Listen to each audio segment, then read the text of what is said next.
Hari ini kita akan sama-sama buka dari Mazmur 139. Mazmur 139, kita akan membacakan ke-24 nats ini. Mari kita akan membacakan firman Tuhan dari Mazmur 139 dari ayat yang pertama sampai dengan 24. Kita baca dibagi dalam 4 bagian. Mari yang pertama-tama, ayat yang pertama sampai dengan ke-6 oleh kaum wanita.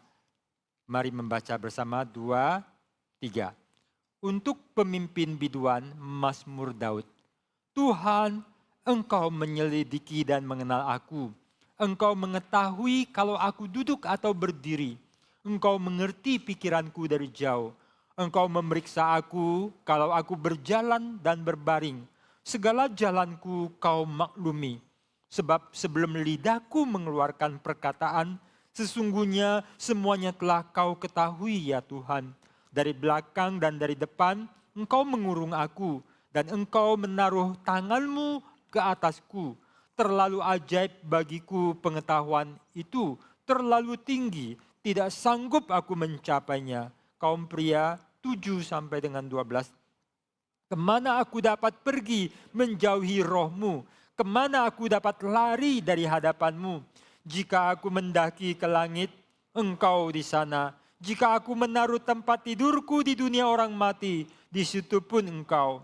Jika aku terbang dengan sayap fajar dan membuat kediaman di ujung laut, juga di sana tanganmu akan menuntun aku dan tangan kananmu memegang aku.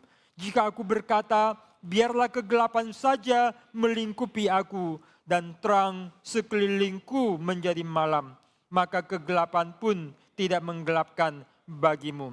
Dan malam menjadi terang seperti siang, kegelapan sama seperti terang. 13 sampai dengan 18 saya minta untuk paduan suara dan pemusik untuk membacakannya bersama saya. 2, 3. Sebab Engkaulah yang membentuk buah pinggangku, menenun aku dalam kandungan ibuku. Aku bersyukur kepadamu. Oleh karena kejadianku dahsyat dan ajaib. Ajaib apa yang kau buat dan jiwaku benar-benar menyadarinya. Tulang-tulangku tidak terlindung bagimu. Ketika aku dijadikan di tempat yang tersembunyi dan aku direkam di bagian bumi yang paling bawah.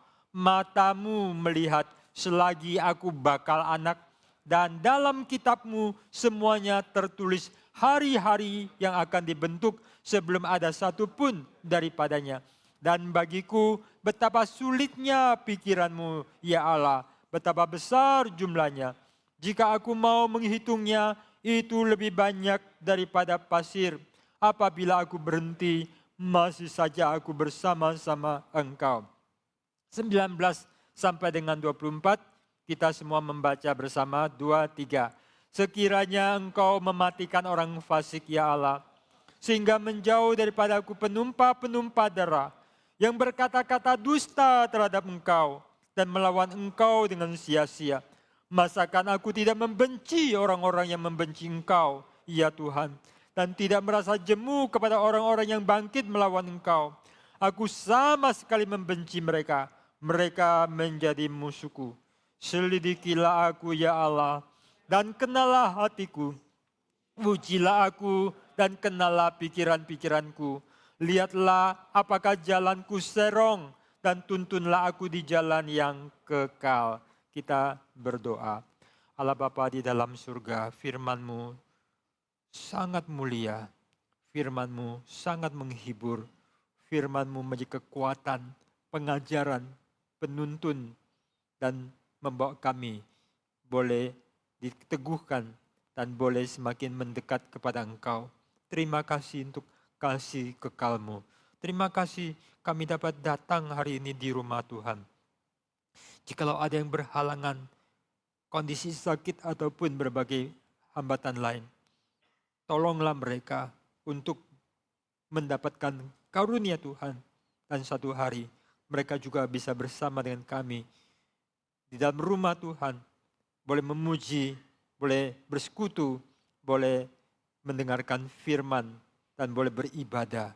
Terima kasih Bapa, berkatilah penguraian yang akan disampaikan hamba-Mu, berikan kekuatan dan hikmat, dan tolong jemaat-Mu mendengarkan pesan dari Tuhan sendiri dalam setiap situasi dan kebutuhan masing-masing. Di dalam nama Tuhan Yesus, kami semua telah berdoa. Amin. Saudara yang dikasihi Tuhan, setiap pagi bangun tidur, mungkin mayoritas hal pertama yang dilihat adalah handphone. Berita apa? Bagi sebagian orang mungkin mau lihat apakah rupiahnya lebih menguat terhadap dolar. Bagaimana dengan BBM, bagaimana dengan ekonomi, bagaimana dengan berbagai hal yang terjadi. Ataupun berbagai hal-hal lain. Memeriksa Instagram, TikTok, YouTube, Google, dan semuanya itu gratis. Benarkah gratis? Gak tentu gratis. Ada yang bayar. Siapa yang bayar? Kita. Dan tanpa kita sadari. Karena ada syarat dan ketentuan, seringkali terlalu panjang, terlalu kecil. Kita percaya saja beriman untuk centang. Toh kita mau.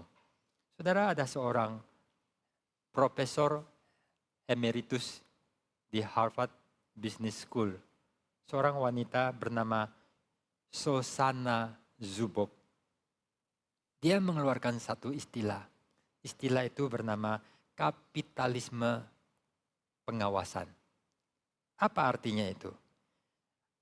Itu adalah sesuatu tatanan ekonomi baru yang menjadikan pengalaman kita sebagai manusia sebagai bahan mentah gratis untuk diubah menjadi data perilaku.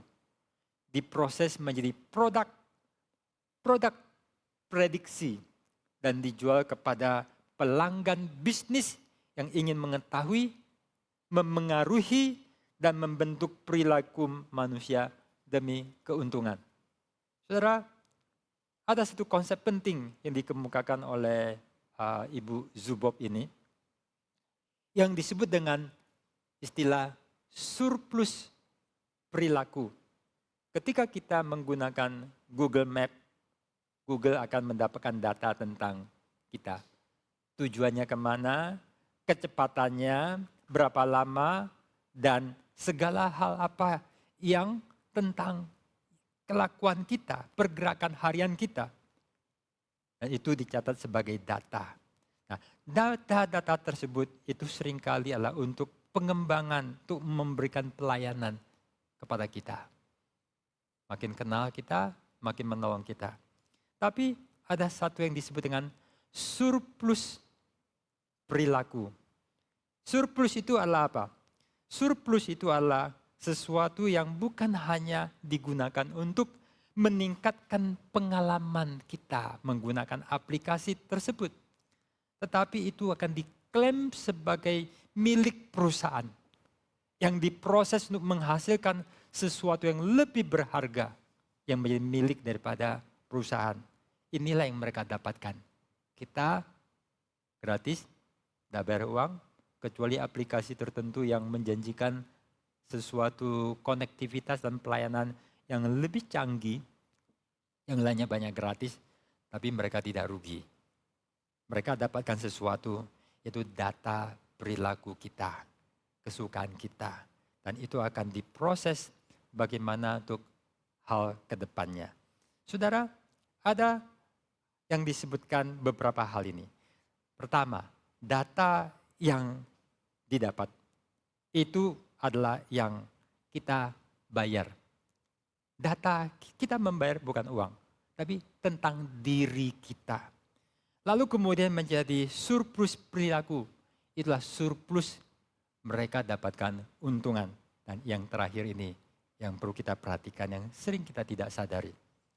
Produk prediksi. Yaitu kemampuan memprediksi apa yang kita lakukan. Dan akhirnya akan mempengaruhi apa yang kita akan lakukan. Bukan sekedar mengetahui untuk melayani, tapi nanti akan mengatur. Saya jelaskan demikian saudara. Modifikasi perilaku. Ibu Zubob menemukan sesuatu yang penting, krusial. Yaitu prediksi yang paling berharga. Bukan sekedar yang paling akurat. Tapi yang paling mampu mempengaruhi perilaku itu sendiri. Inilah yang mendorong perusahaan untuk bergerak dari mengamati dan memprediksi ke intervensi dan membentuk. Dari mengamati dan memprediksi menjadi mengintervensi dan membentuk. Bukan hanya memprediksi apa yang akan kita beli, tapi secara aktif mendorong kita untuk membeli. Bukan hanya sekedar memprediksi bagaimana kamu akan memilih, tapi mengarahkan pilihanmu. Saudara, kita bebas untuk memilih. Kita tidak dipaksa, tapi dia sudah mengenal kita dan memprediksi kira-kira kita akan apa. Dia membaca tentang kita, sifatnya apa, senangnya apa. Dan dia akan menawarkan, tapi lebih daripada itu. Dari sifat-sifat kita itu, dia memprediksi dan nanti memberikan alternatif-alternatif dengan mengenal psikologi kita, diri kita, untuk mengarahkan kita memilih apa yang mereka atur untuk kita beli. Dan itu nanti akan secara bebas, tak dipaksa, kita membelinya. Maka mereka yang sudah masuk ke dalam dunia demikian, Shopee, kita akan untung, tapi ternyata yang kita beli makin lama makin banyak. Atau kita memakai sesuatu aplikasi, masuk ke bagian mana, tapi nanti kita akan bukan hanya berhenti di satu tempat. Makin lama, tahu-tahu satu saat, secara bebas, secara gratis, kita memilih apa yang kita sukai, tapi menguntungkan orang-orang tertentu. Yang memberikan pada kita gratis, tapi yang paling banyak untung adalah mereka, tapi kita nggak merasa rugi. Tapi yang celaka, satu saat kita mungkin rusak. Karena kita sudah menjadi orang yang konsumerisme. Kita menjadi ketagihan di dalam main game. Kita di dalam sesuatu yang kita sukai untuk terus ke sana. Dan disitulah mereka yang tidak kita relasi, tapi menyediakan semua platform ini menjadi super kaya. Yang punya uang triliunan. Oleh sebab itu saudara, betapa penting data kita. Kita diberikan gratis, pelayanan yang sangat menolong. Tetapi kita terus diawasi, dikenali. Apakah kadang Anda kaget, tiba-tiba Anda itu lagi ngomong sama teman, tahu-tahu dia ngomong, ya, dia curi dengar kita, ya, seperti Siri atau yang lain. Gue nggak nanya kamu, kok curi dengar, sehingga orang itu harus menutupin, ya. Dia mengamati kita, dia mendengar kita, dia cari informasi sebanyak kita. Terakhir nih ada seorang mahasiswa atau mantan ketua band atau apa ya yang sedang viral mengatakan bahwa di mobilnya itu ada pelacak, ya, ada pelacak ya, masih ngikutin? Ada pelacak, oh nggak mau ikutin, ya, saya nggak terlalu banyak ngikutin tapi tahu. Lalu kemudian ada yang memberikan komentar, oh ini nih artinya dari mana, siapa yang mengatur ini, ya, yang memasang ini. Lalu ada beberapa orang yang memberikan komentar. Teknologi sekarang untuk pelacakan, mereka yang ada di agen-agen spionase atau BIN atau mereka yang kepolisian yang sering melakukan pelacakan, sebenarnya sudah punya teknologi yang tinggi. Kalau yang ini sudah ketinggalan, saudara, kita tidak tahu siapa yang memasang. Ya. Entah pihak A, pihak B, pihak siapapun. Tapi yang mau disampaikanlah bahwa teknologi sudah sangat canggih. Bagaimana barang SIM yang sudah lepas, HP yang sudah dimatikan itu seringkali masih memberi signal. Maka itulah seringkali dalam film-film ketika ada telepon itu gak dimatikan tapi ingat gak? Film-film yang bicara mengenai dunia demikian ketika lalu laga gitu ya. Lalu kemudian ada handphone yang dibeli sekali pakai ya. Lalu itu banyak kan dibuang. Bukan dimatikan, bukan SIM-nya dilepas karena signal-signal itu masih bekerja. Masih ingat dulu di negara mana itu banyak orang yang meledak karena pemakaian HP mereka karena sudah dimasukin, saudara kayaknya mukanya agak kurang jelas ya. Beberapa saat yang lalu HP orang kalau nggak salah di Afghanistan atau di mana itu meledak karena sudah dimasukin ya, atau di Iran atau di mana sudah dimasukin sama orangnya Israel. Betapa canggihnya orang. Saudara, maka sebagian orang itu ya sama handphonenya itu. Mereka itu untuk yang biasa melakukan transaksi dengan uang besar. Handphone mereka itu tidak satu. Mereka ada handphone yang agak steril, tidak dipakai untuk macam-macam, tetapi untuk transfer. Karena khawatir ada apa-apa terjadi di hack. Saudara, intinya daripada semua pendahuluan lah. Kita ingin dicari data, informasi, diintip yang kadang ya kita kadang dengar semua itu. Tapi siapa yang tidak memakai handphone? Handphone menjadi kekasih yang lebih akrab dari kekasih. Dibawa tidur, dibawa kemana-mana. Handphone inilah untuk komunikasi. Handphone inilah untuk aplikasi. Handphone inilah untuk bayar-membayar. Handphone inilah untuk Gojek, Grab, untuk informasi. Handphone inilah yang begitu penting, tidak boleh sembarangan. Kenapa? Ganti password, ganti email, untuk PIN, untuk transaksi, munculnya di mana? Seringkali di sini. Tapi ini yang telah dibuat demikian, sekaligus semua informasi kita sedang dicari. Kita sangat dikenal oleh orang dan miliaran orang dikenal. Belum waktunya kita dikerjain. Tapi kalau jadi petinggi-petinggi, betapa berbahayanya semua informasi kita, semua pembicaraan kita, semua WA kita, semua telepon kita mungkin sudah terekam, dicatat untuk berapa tahun, untuk dipakai pada waktu-waktu tertentu.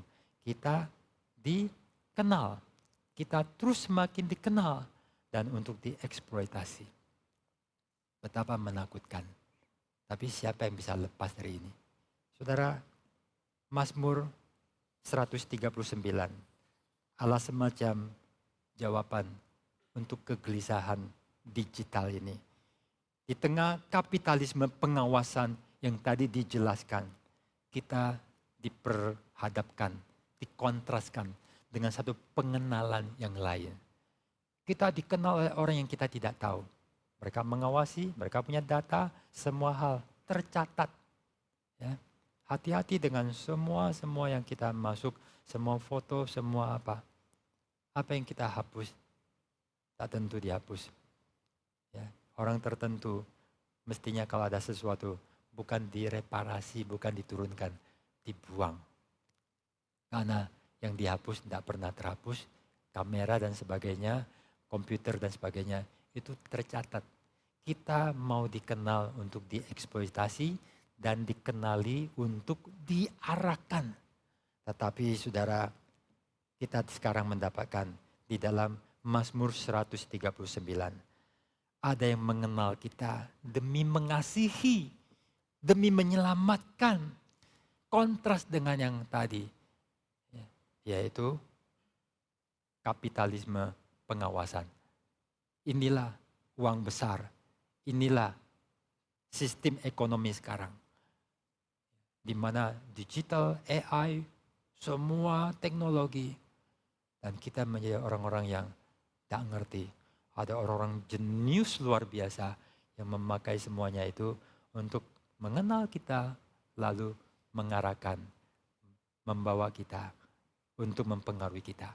Dan nanti banyak orang telah terpengaruh.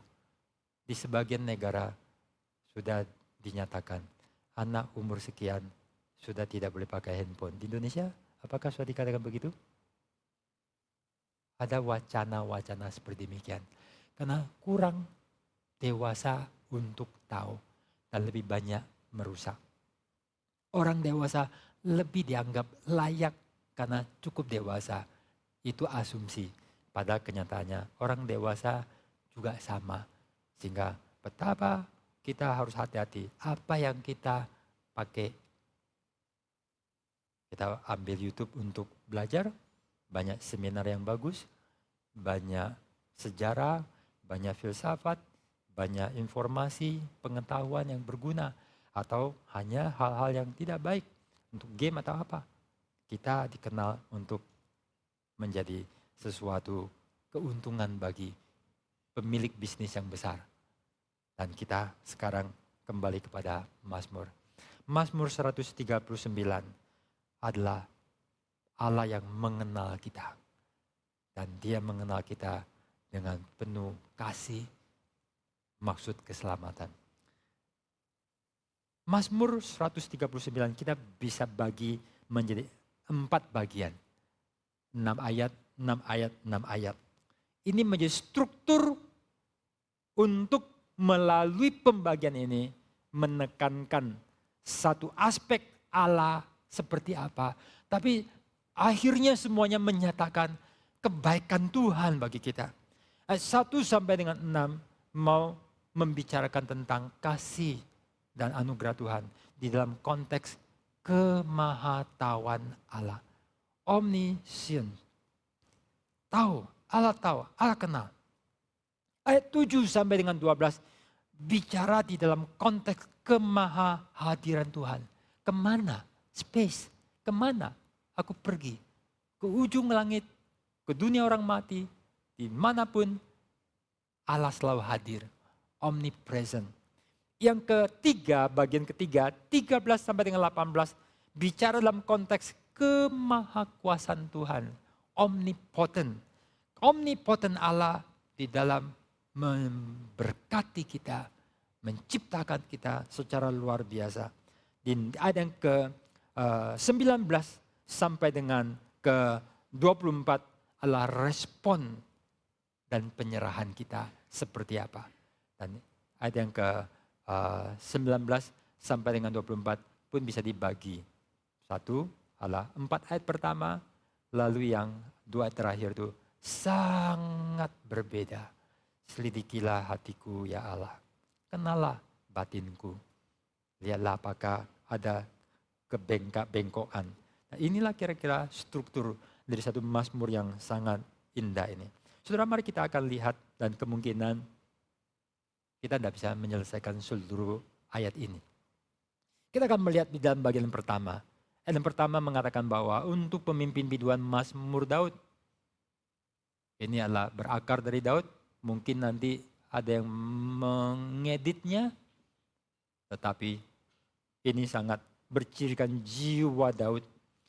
Dan firman Tuhan dia mengatakan, Tuhan engkau menyelidiki dan mengenal aku. Engkau mengetahui kalau aku duduk atau berdiri. Engkau mengerti pikiranku dari jauh.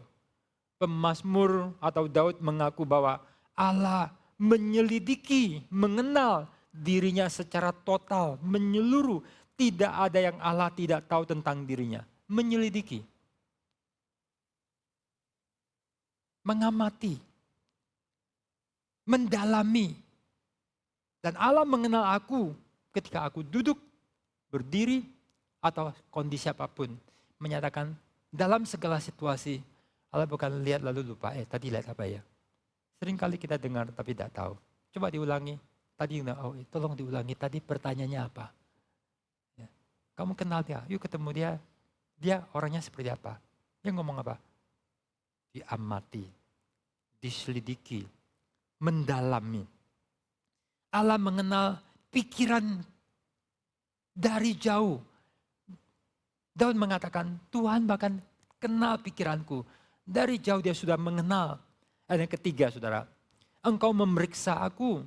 Engkau mengamati aku. Atau terjemahan yang baru, Kalau aku berjalan atau berbaring, segala jalanku kau maklumi. Tuhan mengamati, memeriksa secara mendalam. Orang tua sering berkata kepada anak, Mama kenal kamu. Sejak kamu masih orok, sifat bawaan kamu, aku sudah tahu. Anak 1, anak 2, anak 3, anak 4, beda-beda bawaan. Ada yang lembut, ada yang gimana. Ada yang nurut, ada yang berontak. Ada yang seperti apa, sifatnya, karakternya. Beda-beda. Ya. Orang tua sudah tahu kecondongan, pembawaan, sifat, ya, psikologisnya, reaksi-reaksinya. Orang tua apa? Sudah mengamati. Nah, maka orang luar itu seringkali keliru. Maka saya sering mengatakan, jangan dulunya maka aku tidak suka, tapi sekarang aku memberi nasihat, jangan kecepatan komentar tentang anak orang. Ya, cantiknya, pinternya, ini yang bagus. Jangan sembarang puji. Nanti mereka itu menjadi apa? Menjadi besar kepala. Padahal tidak tentu baik. Sebagian orang yang kita lihat di tempat pertemuan umum, itu kelihatan baik-baik, manis-manis. Tetapi di dalamnya, di rumahnya, aslinya, kelemahannya. Jangan sampai dia mendapatkan impresi-impresi keliru, membanggakan vain glory, bangga sesuatu yang kosong. Sedangkan orang tua paling susah. Ya. Anak yang nakal aja kamu puji, lucunya. Karena mukanya manis, maka apa aja lucu. Kalau mukanya nggak manis,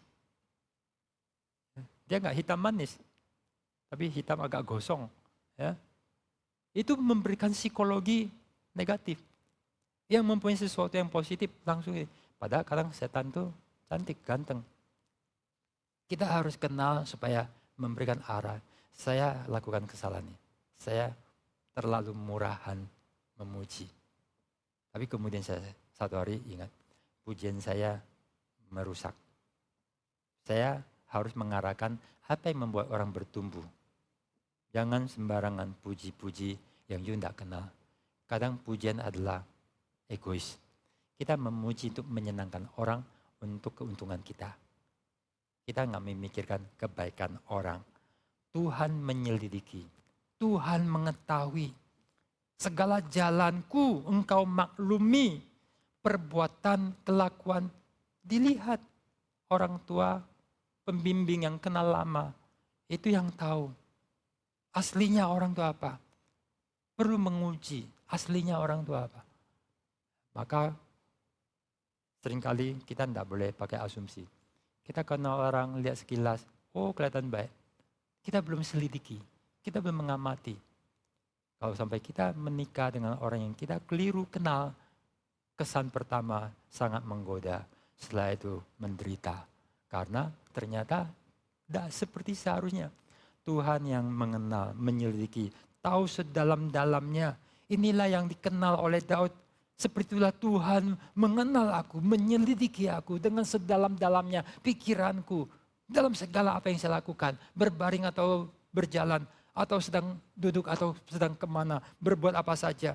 Dan yang keempat, sebab sebelum lidahku mengeluarkan perkataan sesungguhnya, semuanya telah engkau ketahui. Kalau saya boleh tambahkan, Tuhan bahkan lebih kenal kamu, kita, daripada kita kenal diri kita. Kita bahkan sering tidak kenal. Saudara, ada 4 jendela ya. Aku kenal dirimu, engkau tidak kenal. Yang pertama lah, I know, you know about me. Semua tahu. Tapi ada yang I know about me and you don't know about me. I keep it. Ada yang you know about me, I don't know about me. Please give me feedback. Supaya aku bisa lihat apa yang saya tidak tahu. Dan ada yang you, me, don't know about me. Taruh dalam. Hanya God Tuhan yang tahu. Itulah sebabnya kita mesti datang pada Tuhan yang Sang Maha Tahu. Dan kita memiliki Tuhan yang memiliki pengetahuan yang begitu mendalam, begitu menyeluruh. Yang bahkan sebelum lidah kita ngomong, sampai ke dalam jiwa kita, Sesungguhnya semua sudah Tuhan ketahui. Dan ketika Tuhan mengetahui, I know you. Aku kenal Yakub. Aku kenal. Dan di dalam bahasa Alkitab mengenal, I know you equal to I love you. Kita tidak mau repot-repot mengenal orang, buang waktu. Ada sih yang tidak mencintai, kecuali kita mencintai. Tapi ada yang tidak mencintai, tapi ingin kenal jauh. Siapakah itu? Pembenci. Musuh sangat ingin kenal mendalam. Harus tahu musuh, apa kelemahannya, apa kekuatannya, apa dia punya, apa. Nah, itulah cinta dan benci. Dua hal yang menjadi motivasi yang besar. Tapi kalau enggak ada apa-apa, kita tidak ada semangat untuk mengetahui. Dan ketika ada orang punya suatu intensi positif kadang-kadang, dia ingin mengenal. Kadang cari tahu, cari informasi, deketin, cari informasi. Buang waktu. Tuhan mengenal kita karena dia mengasihi kita. Dia ingin memberkati kita. Bukan supaya hukuman. Saudara, dikenal orang itu bahaya. Ya. Too much talk is dangerous. Dalam peperangan, terlalu banyak ngomong itu tidak baik. Orang yang terlalu banyak ngomong itu lemah. Ya. Seorang raja yang baru sembuh, ketika ada utusan dari Babel, kasih lihat, dimarahin sama Nabi Yesaya. Apa yang dilakukan? Cuman kasih lihat. Apa kata Nabi Yesaya? Semua yang dia lihat satu hari akan dibawa pergi. Itu pelajaran sangat penting. Terlalu banyak ngomong, bahaya. Saya mungkin 3 atau 4 kali ngomong. The Godfather, ya, Don Corleone. Kemarin anaknya Sony yang ceplas-ceplos. Dan yang ceplas-ceplos mati ditembak. Godfather, film klasik, film terbaik yang pernah dibuat. Ya. Dan tidak boleh buka isi pikiranmu kepada orang. Dan memang inilah musuh, mafia, sama-sama ngelawan. Orang yang banyak ngomong itu adalah membuat dirinya rentan. Maka kadang ada orang itu tidak mau banyak ngomong, tidak mau kasih tahu. Karena apa? Kadang semua yang ditahu itu bahaya. Itulah di dalam politik. Karena dalam politik itulah ada orang itu tahu banyak. Bahkan kadang ngumpanin orang melakukan kesalahan sebagai data yang dia simpan. You macam-macam, kalau you jadi hakim satu hari, you tidak boleh sembarangan. Karena semua pengetahuan tentang semua problemmu, kelemahanmu, kesalahan kamu, dosamu, akan saya sandra. Itulah yang membuat kita bingung sama Indonesia. Dari dulu katanya mau lepaskan korupsi. Tapi kayaknya jalan di tempat. Mungkin mereka harus sama-sama martir mati semua. Baru Indonesia baik. Kan saling sandra. Semua menyimpan dosa masing-masing. Maka kadang tuh orang tidak mau buka diri. Membuka diri atau cari informasi tentang orang lain. Itulah yang nanti akan dipakai sebagai kelemahan untuk menyerang. Saudara, pemimpin kita banyak ngomong. Setiap kali ngomong ada lagu baru. Ada video baru. Ya, entah orang desa tidak pakai dolar. Atau nyinyir. Ya, walaupun kita jangan ikut-ikutan. Kita harus mendoakan. Karena pemimpin tidak bisa diganti. Ganti itu perlu berapa triliun. Untuk pemilu dan sebagainya. Kita doakan baik kebaikan yang boleh terjadi. Saudara, Tuhan mengenal kita dan kita punya semua kelemahan. Itu bukan untuk diincar, untuk dikebuk, untuk dihajar. Tapi dengan belas kasihan. Sepertilah orang tua, sepertilah pembimbing yang baik. Mengenal, saya kadang ketika membimbing orang, saya itu bergumul. Saya membimbing orang untuk pernikahan, untuk yang lain. Saya bertanya untuk menyelidiki sesungguhnya under the surface, di bawah permukaan, inti masalahnya apa. Tapi ada yang tidak mau bicara. Saya kepingin suruh pulang. Tapi suruh pulang, konseling tidak jadi. Saya ingin coba ngorek pakai bicara kemana-mana. Saya sampai berpikir, ini urusanku atau urusan dia? Saya menjadi susah hati. Saya mengenal dia yang nanti setelah bicara saya akan lupa. Saya punya urusan lain. Tapi saya pertanggungjawaban untuk melayani adalah bagaimana saya mengenal inti masalah untuk saya menolong.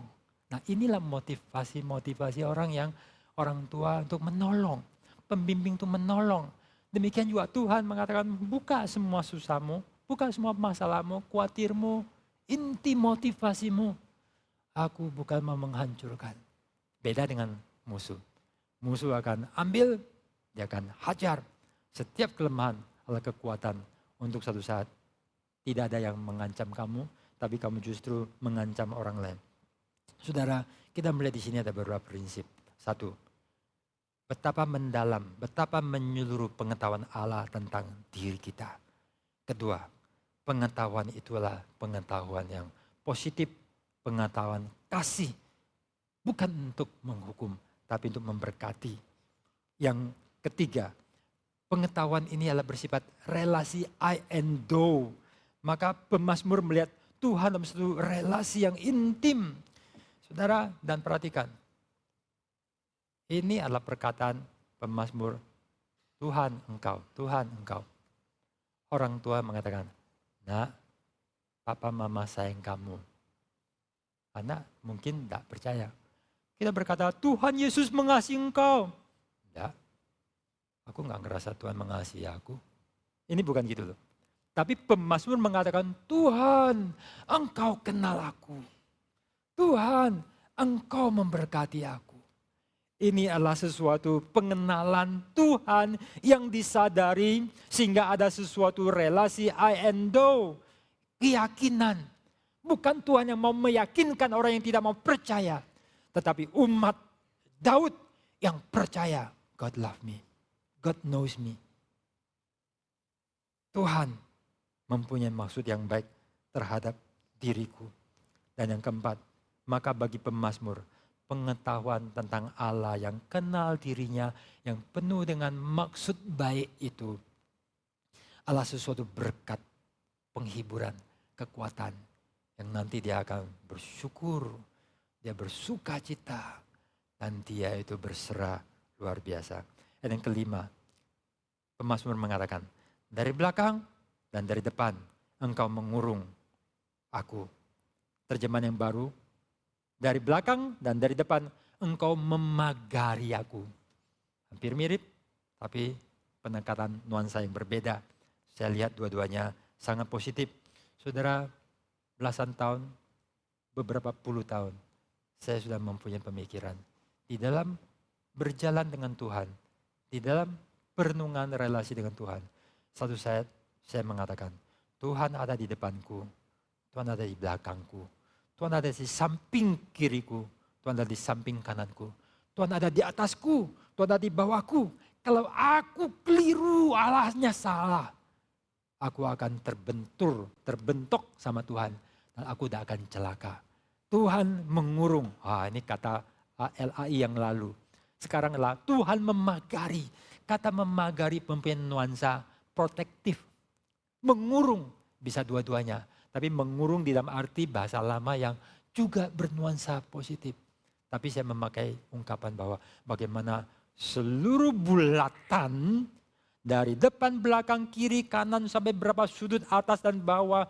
Aku dikurung, dipagari Tuhan. Dan tidak ada yang bisa hami. Tidak ada yang bisa merusak. Tidak ada yang bisa mengganggu kita. Inilah dalam perjalanan iman saya bersama Tuhan. Saya punya keyakinan seperti itu. Ini ayatnya dasarnya. Saudara percaya Tuhan memagari engkau bukan cuma pagarnya kuat tapi atapnya dibongkar orang. Atau ada yang dari bawah gali lubang, tahu-tahu berangkas-berangkas di bank yang besar pun bisa dicabut. Tidak ada tempat, tidak ada pori-pori, tidak ada lubang di mana kita bisa dimasukin. Tuhan memagari, Tuhan melindungi, Tuhan melingkupi kita. Saudara, ada ayat yang B mengatakan, dan engkau menaruh tanganmu ke atasku. Saya orang yang suka menyentuh. Anak-anak siswa saya suka menyentuh. Saya sering mengusap istri saya. Usapan itu baik. suami istri, khususnya istri-istri, kamu masih diusapin sama suami belum? Kau enggak? Kata Pak Yo masih usapin saya. Ya, nanti tagih di rumah. Ya, biarlah intim, tapi jangan pegang orang lain. Istri orang lain, perempuan lain. Hati-hati. Tapi suatu saat saya mulai hati-hati. Ya, karena anak kecil pun ada yang dinamakan pedofilia. Ya, waduh, gawat. Sehingga tidak bisa sembarangan. Cuman pada intinya lah bahwa memegang orang kadanglah dengan tangan yang bersih lah satu relasi yang baik. Maka saya sering merasa bahwa anak kecil itu ya lehernya kurang tegang. Karena sering dibelai-belai. Ingat ya, Pak Tong kadang masih usap kepala orang. Ya, disayang. Ya, apalagi anak kecil, wah dia apain gitu ya. Walaupun zaman sekarang membuat orang jadi, waduh, khawatir macam-macam, pikiran jadi aneh-aneh. Ya, ketika teman saya tuh gandengan sama saya itu, saya jealous sama perempuan. Ya, karena saya khawatir nanti orang pikirnya yang enggak lagi, laki sama laki-laki. Ya, kan laki perempuan kan enggak boleh sembarangan. Kan? Oh ini laki sama laki. Emangnya cewek dengan cewek gimana? Cewek sama cewek itu lebih gandeng tangan, lebih akrab, lebih ekspresif.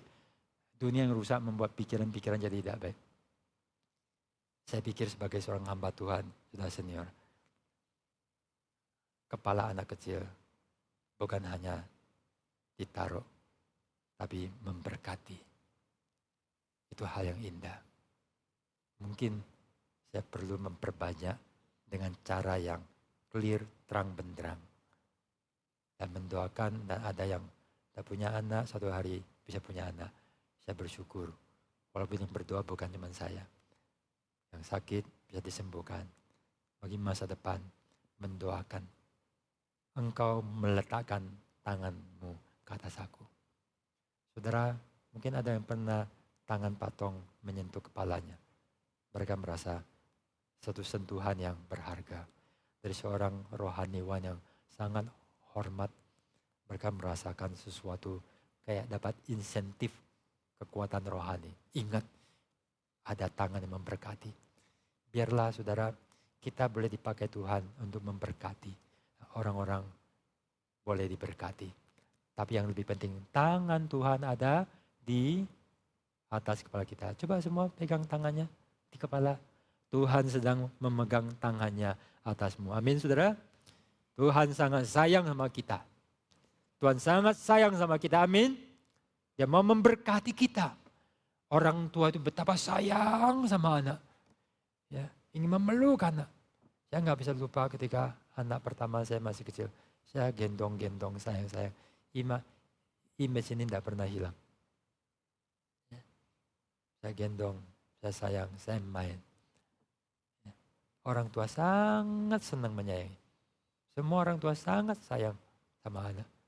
Terlebih lagi lah Bapa kita di sorga. Dia ingin memberkati kita.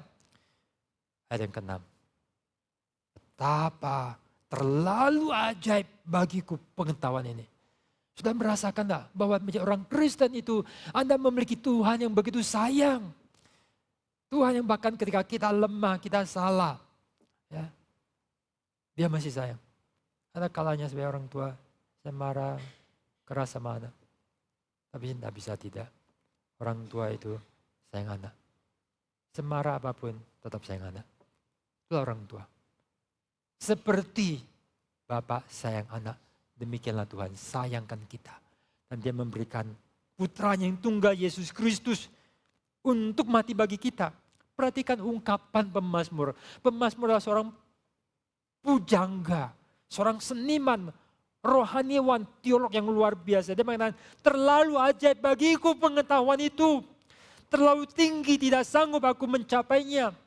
Ini bukan pikiran aku tidak sanggup memikirkan ini. Ada saat dimana ketika saya merenungkan firman Tuhan dan begitu dicerahkan. Saya mengatakan, oh ini ideku. Ini pemikiran yang luar biasa. Saya mengatakan, no. Bukan saya yang memikirkan. Ini bukan hasil perenungan saya. Tapi seperti kata Tuhan Yesus kepada Petrus, it's not from you. Bapakku yang memberikan. Pemazmur dalam kekaguman atas pemahaman relasi dengan Tuhan, berkat menjadi anak Tuhan. Daudlah seorang yang mengalami banyak kesusahan, air mata.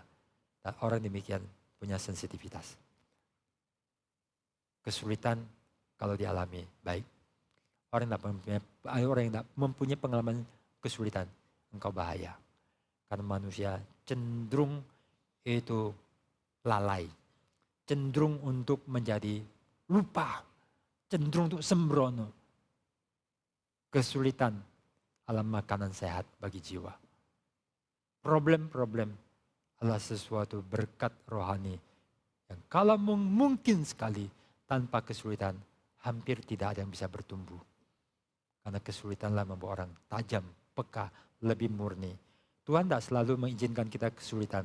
Tapi waktu kesulitan menimpa kita, biarlah kita belajar sebaik-baiknya dan selalu simpan baik-baik. Karena kalau tidak simpan baik-baik, setelah pelajaran selesai, you bisa turun kelas lagi ke bawah. Turun. Ijazahnya dicabut karena batal, karena ada kekeliruan. Tapi simpan baik-baik untuk kita tidak lupakan. Seorang yang pernah diangkat jadi anak oleh raja, suatu hari dituduh. Lalu ketika diperiksa-periksa, di kantongnya ada selembar, secarik baju bekas. Heran. Kenapa bukan emas, kertas berharga yang disimpan? Kenapa secarik kertas? Kenapa you simpan itu? Maksudnya apa? Jelaskan. Ini to remind me where I am from. Mengingatkan pada saya dari mana aku dipungut dan make me humble. Saya melihat orang yang sederhana, rasa tak mampu, dimanapun, siapapun, satu hari menjadi sombong. Orang yang rendah hati sekarang, satu hari lah orang yang paling sombong. Oleh karena itu kita harus mempunyai secarik baju lusuh untuk mengingatkan kita dari mana kita dipungut. Kita dari perapian neraka yang dipungut oleh Tuhan dengan darah yang mahal. Dan kita bersyukur. Dan ini semualah pengetahuan yang bukan dari kita. Tapi diwahyukan Tuhan bagi kita. Saudara, kita akan melihat kepada ayat yang ke-7. Kemana aku dapat pergi menjauhi rohmu? Kemana aku dapat lari dari hadapanmu? Pemazmur mengakui bahwa ia tidak bisa lari dari hadapan Tuhan. Dan ada tempat di mana Tuhan tidak hadir. Sehingga tidak mungkin dia menjauhi Tuhan. Jika aku mendaki ke langit, engkau di sana. Aku menaruh tempat tidurku di dunia orang mati. Di situ pun engkau ada. Kita naik ke langit, ke angkasa luar. Kita beli tiket, kita bayar pesawat ulang aliknya Elon Musk. Untuk pergi ke antariksa yang lebih jauh daripada Mars. Tetapi tetap di sana Tuhan itu ada. Sampai ke dunia orang mati, tempat yang hampa. Tetap Tuhan ada di sana. Kadang orang berpikir dalam kesulitan mereka, Tuhan tidak hadir. Tuhan tidak ada. Tuhan tidak beserta aku. Aku ditinggalkan sendirian. Tidak ada yang peduli. Nobody knows me. Nobody care. Tuhan ada. Tuhan hadir. Tidak ada tempat di mana Tuhan tidak ada. Cuman kamu yang merasa Tuhan tidak ada. Tapi aku di sini. Kenapa engkau menyangka? Karena respon dan sikap kita yang keliru. Ayat 9. Jika aku terbang dengan sayap fajar, membuat kediaman di ujung laut, juga di sana tanganmu akan menuntun aku dan tangan kananmu memegang aku. Kita terbang jauh, kita tersesat kemana-mana. Tapi tangan Tuhan, tangan yang penuh kuasa, tangan yang memberi kemenangan, menuntun, memegang erat-erat. Saya ingat ketika pegang tangan anak, pegang sampai dia sakit, supaya tidak lepas. Apalagi kalau jalan-jalan. Dulu kan kalau mau ke Juan V itu kan sempit banget. Saya membayangkan kalau ada mobil kesenggol bisa kepenyet ya. Sekarang udah lebar ya. Pegang anak-anak, tidak boleh lari tiba-tiba. Sampai tangan sakit. Belajar, pegang erat tapi lembut. Seperti ini loh, button. Itu lembut sekali, tapi tidak bisa dicabut. Kenapa? Lembut dan keras. Tuhan menuntun dengan pegang, jaga. Tuhan menuntun mengarahkan. Waktu besar kita diberi nasihat. diberikan teguran, diberikan arahan untuk terlepas dijauhkan daripada bahaya yang ke-11 dan 12. Jika aku berkata biarlah kegelapan saja melingkupi aku dan terang sekelilingku menjadi malam, maka kegelapan pun tidak menggelapkan bagimu dan malam menjadi terang seperti siang. Ayat 11 memberikan nada keputusasaan. Jika aku berkata biarlah kegelapan saja melingkupi aku, terang sekelilingku jadi malam. Itu nada putus asa. Itu susah. Tetapi ayat ke-12 mengungkapkan kebalikannya. Ada asa, ada harapan yang besar. Kegelapan bukan kegelapan. Ayat yang ke-12a. Kegelapan bukan lagi kegelapan. Di mana Allah ada, gelap pun terang. Tanpa ada Allah, terang jadi gelap. Ayat yang ke-11b. Dan terang sekelilingku menjadi malam. Terang bisa jadi malam. Tapi bersama dengan Tuhan, hadirnya Tuhan, kegelapan bukan lagi kegelapan. Bahkan kegelapan sama seperti terang. Saudara, inilah hidup kita kadang menghadapi kesulitan. Waktu orang miskin, orang lapar, Anda tergoda untuk mencuri, berbuat curang, immoral. Kesulitan memicu, menstimulasi Anda untuk melakukan sesuatu yang tidak baik. Kita mempunyai banyak masalah, entah finansial, entah relasional, entah kebutuhan-kebutuhan, segala macam yang membuat kita karena kesulitan maka kita kadang berpikir, ya saya punya alasan untuk melakukan. Tapi tidak, saudara. Dengan kasih karunia Tuhan, dengan kesetiaan, kita tidak harus melakukan apa yang salah. Ada orang yang di dalam kondisi yang sulit, lapar, miskin, dia tetap setia. Dan dengan anugerah Tuhan, dia benar. Kondisi bisa memaksa, menekan, menyuruh. Pemimpin bisa menyuruh kita berbuat curang, tanda tangan palsu, lakukan kecurangan. Yang tanggung jawab kita. Kita bisa memilih. Kita bisa memilih untuk tidak. Seperti dalam satu novel Uncle Tom Cabin. Dia dipaksa, dihajar, dipukul sampai mukul itu capek. Tapi dia terikat jiwanya pada Tuhan. Dia rela mati. Akibatnya nanti tidak lama kemudian dia akan mati. Tapi bilur-bilurnya membuat orang-orang yang menonton banyak yang bertobat. Dia tidak dikalahkan. Tapi justru ketika gelap demikian, Tuhan mengatakan inilah yang sejati. Dalam kegelapan terangnya bersinar. Di dalam dia miskin, dalam dia kesendirian, dalam dia banyak godaan, dalam dia banyak masalah. Orang mengatakan ini aku alasan berbuat apa yang semua lakukan. Kita lah terseret arus. Tapi justru ada yang sebaliknya. Di dalam kondisi yang membuat semua orang terseret arus dan hancur. Kita menyatakan kesetiaan. Dan Tuhan mengatakan justru di dalam gelap makin bersinar. Kegelapan tidak menggelapkan. Tetapi tanpa Tuhan semuanya menjadi rusak. Saudara, kondisi biarlah bukan memicu kita seperti banyak orang lain. Ya, karena susah, karena kepepet, maka saya lakukan. No. Tapi bersama dengan Tuhan, justru di dalam saat susah, engkau menyatakan iman. Dan Tuhan ada di sana, di sampingmu. Dan kita melihat pahlawan-pahlawan iman, mereka menggoncang dunia. Bahkan Yusuf sepanjang sejarah sampai kiamat akan tak pernah dilupakan. Karena waktu kita masih sampai di sini, mari kita berdoa.